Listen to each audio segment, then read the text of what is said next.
hena vyathayantyete puruṣaṁ puruṣarṣabha sama-duḥkha-sukhaṁ dhīraṁ mṛtatvāya kalpate. Krishna requested Arjuna to tolerate the temporary dualities.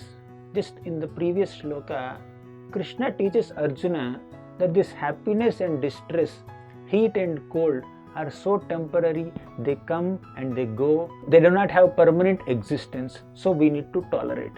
Now Krishna is continuing his discussion saying that yam hena vyathayantyete puruṣaṁ puruṣarṣabha sama-duḥkha-sukhaṁ dhīraṁ.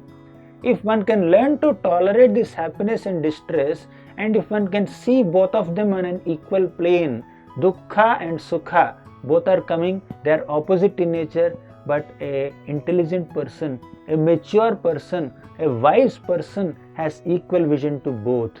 Why they are equal? Although they are opposite in nature, happiness and distress, they are still equal because ultimately they are temporary, they are material. They do not have eternal existence. Sama-duḥkha-sukhaṁ dhīraṁ so mṛtatvāya kalpate.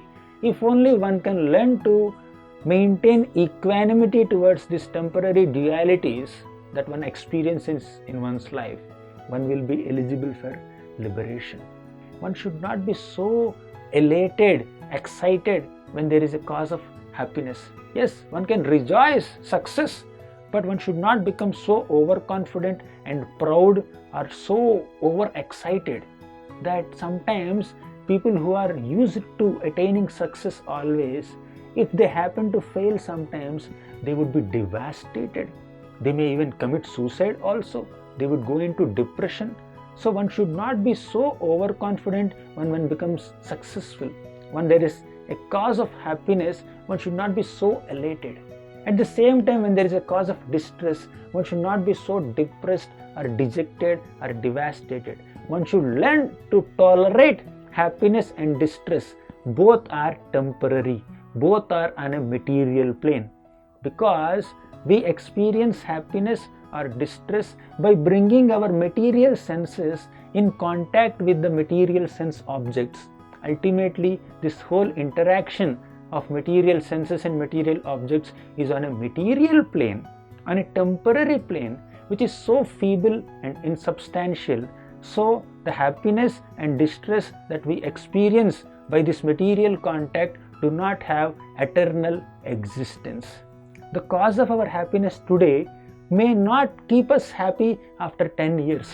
So it is temporary in nature. It is so circumstantial at times. So one should learn to cultivate spiritual happiness by rendering service to God, by loving all the living entities who are actually originally connected to God. There is eternal happiness. So when one can embrace that kind of happiness which is permanent, then one can be really happy. But the happiness that comes through material senses is very insubstantial, and so insubstantial and temporary in nature.